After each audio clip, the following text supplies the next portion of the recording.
Hello, OAS family. It is time for another book review today, and today is a very special book review. We are going to review Chinese Brush Painting, an Instructional Guide by Ning Yeh. This book has some nicknames. It's become popular enough that people have given it various nicknames. Some people call it the Bible of Chinese brush painting. Other people call it the Blue Book because it is blue. So we're going to get right into it, but before we do, we're going to talk about some of the basics. The book is 7 3/8 inch tall by 10.5 inches wide, and it is 189 pages, and the instruction is all in English. So this is a beginner's book, but I want to put it in context with all the other beginners books. So I've seen a lot of other beginners books, and they're more sort of like, light introductions, overviews, basically just kind of teasers almost. And this book, I would say, is almost like a beginning course in one book. So if you really want to study this art form and you want the most effective step-by-step instruction, starting from the very beginning and progressing you through a very significant chunk of material, then I think this book is for you.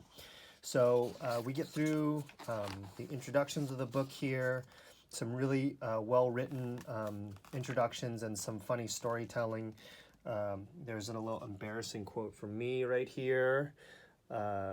Because I remember my dad wrote this book on an Apple IIc computer back in the day, and I was helping him set it up, and he encouraged me to write the first sentence of the book, and then he coached me to type. I was like, well, what should I write? And he said, well, how about my dad is great? And then I just, being the junior high kid that I was, quipped back with this sentence. So anyway, kind of a funny little story about how that appears in the book.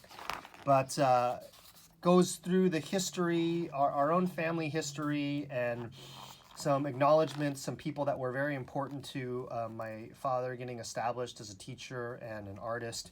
He had a lot of help back in the day, and those people are all mentioned here.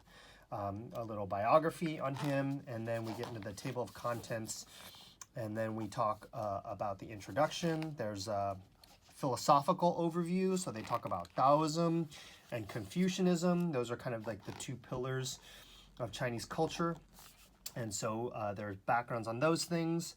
Then the categories of subjects, and the school of Xie, which is like the more spontaneous style.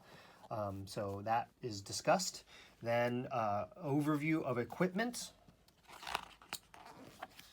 So going over the brushes. Now, just a little note, there have been some changes in the brushes. A lot of the brushes are the same because we have kept some pretty stable product lines over the years at Oriental Art Supply, but some of the student brushes have changed.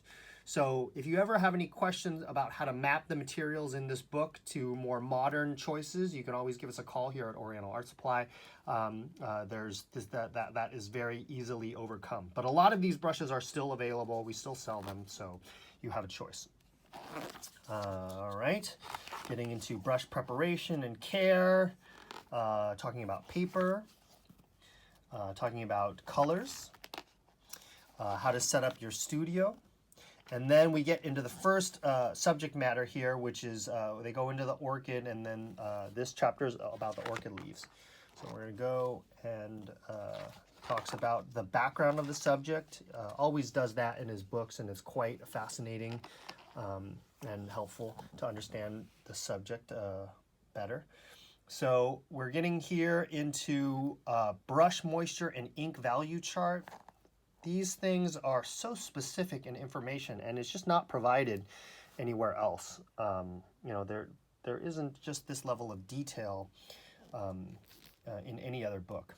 So talking about the basic orchid strokes here, this sort of two-stroke grouping. And then this is also very unique to this book. It's got like a boo-boo pad of like common mistakes, so things to avoid. So then carrying the orchid leaf lesson further. And then getting into the flowers of the orchid.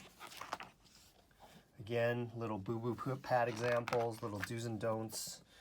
All right, into the orchid flowers. Okay. And then into the orchid composition. So showing you how to put it all together into the composition. So then the next step is bamboo. Now these two subjects he spends more time on because they're so foundational. They're two of the four gentlemen, and they are the ones that are included in this book. So this is bamboo painting, the anatomy of the bamboo, the different parts, the ring joint. Again, we have this little boo-boo pad of like things to try to avoid with the ring joint, how to cluster the branches, talking about small twigs, again, do's and don'ts. This is the notorious chicken foot that you'll see my father refer to in his videos, the things to try to avoid. And then talking about the bone stroke.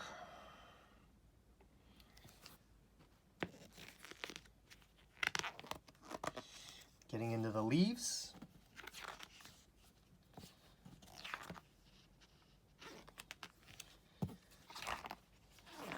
Bamboo leaves, lots on bamboo leaves, how to cluster them, how to group them, different types of groupings, how to do the shaping of the tips and the leaves, how to do new shoots, again with boo-boo pads on things to avoid.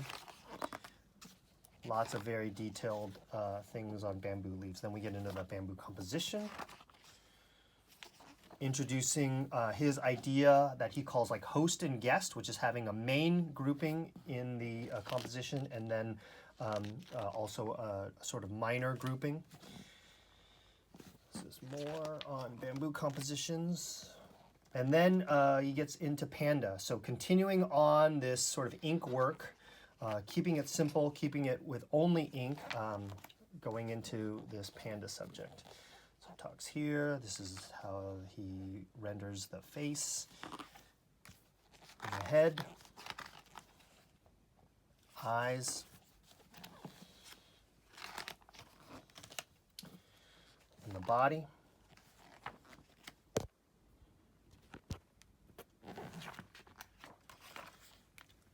All right, and then getting into the first color subject, which is Camellia. So Camellia is a great introduction to flower painting. It's also a great introduction to color because it's relatively simple from a color standpoint. You're really dealing with like red and then green, which so it's kind of like 3 colors total. And so talks about this basic flower stroke that you will just use over and over again for all different kinds of flowers, but he gets into the detail of how to group it in terms of like doing a camellia painting here. Getting into different groupings of flowers and the stamens and the buds. And then talking about leaves and branches.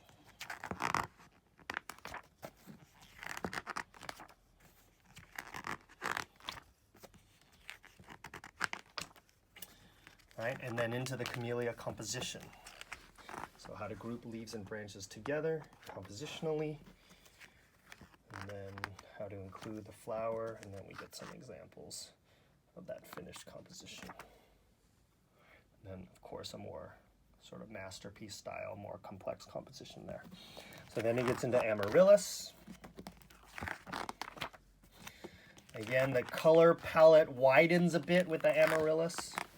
So again, taking you slowly, step by step, introducing a little bit more complexity with each subject, but growing on the same kind of library of techniques and strokes that were built in the earlier subjects. So really, really effective as a book and as a kind of a course. Getting into the Amaryllis here, seeing all the detail, into the compositions. Then into Peony, part 1, which is the flower. Okay, again, you see these sort of similar flower strokes, but then you see how they're grouped and how the color is done to do Peony. And other elements of the Peony, we get into like leaves. branches,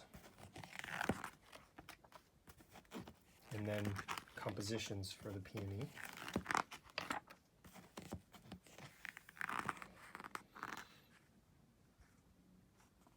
All right, so before they go on, we get a little bonus in the flower painting. We get some sort of iris and poppy and orchid and bamboo. This kind of like a little mini foray into kind of some album work showing some finished paintings. And then a couple landscape paintings here. So then this section he goes into next is horse. So for those of you that don't know, this is the Yeh family tradition. So there's 500 years of horse painters in our family, some of them quite famous. So going into the breakdown of the horse head, and then how to do the mane, then the body,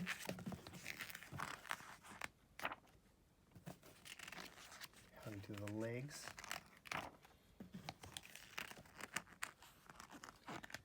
and then the back legs, and the hooves, and the tail. So then the next piece is a landscape demonstration. So just a side note on landscape painting, the technique for landscape painting isn't like these techniques for the other subjects. So it's harder to go over in kind of stroke by stroke way. But this is more than just, it's sort of positioned as a demonstration, but there's definitely more detail than just a demonstration. He talks about some of the techniques into building landscape compositions and the element and perspective and things like that. So as we get into the sort of demonstration part, you can see here that there's like the final black and white composition for the landscape. All right.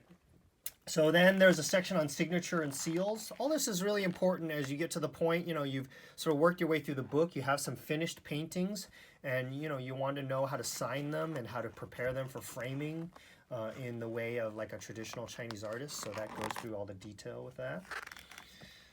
And then how to place the seal and the signature. These are all very common questions, talking about how to do it so it balances the composition and whatnot. All right. And then the last section is on wet mounting. So for those of you who don't know what wet mounting is the way that traditional Chinese artists finish their paintings for framing. So it's basically the process of gluing the original painting to a backing paper. And this does a couple things. It rejuvenates the color. So you'll notice that after you do a Chinese painting, when the color is still wet, it's quite vibrant. But then after it dries, it's noticeably faded. And so when you wet mount it, it will bring the colors back. It will also flatten the paper completely and affix the paper to a thicker background piece of paper so that it can be framed more easily. So this is sort of the technique of wet mounting. And then we get into basically the end of the book and how to order supplies and whatnot. So that is it. That is Chinese Brush Painting and Instructional Guide by Ning Yeh. A very, very important book. Just a little note, we don't have that many copies of this book left. It's not in super short supply, but we do not have the original printing plates for this book. They've been, we just don't have them anymore. So what we do when we run out of these books is still in question. So get a copy while you can. We have just over 500 copies left, so as of the filming of this video. So if you don't have a copy of this book, it's a very important book, and it is, I personally think it's the best instructional book available on this subject out there. It really defined a new standard for all the books that came after it. So thanks very much for listening to this video. Make sure to like and subscribe. And when you subscribe, make sure to hit that bell button, because there's that bell button on the subscribe panel, and that makes sure you get notified every time we do a new video. So thanks so much, and we will see you soon, and happy painting.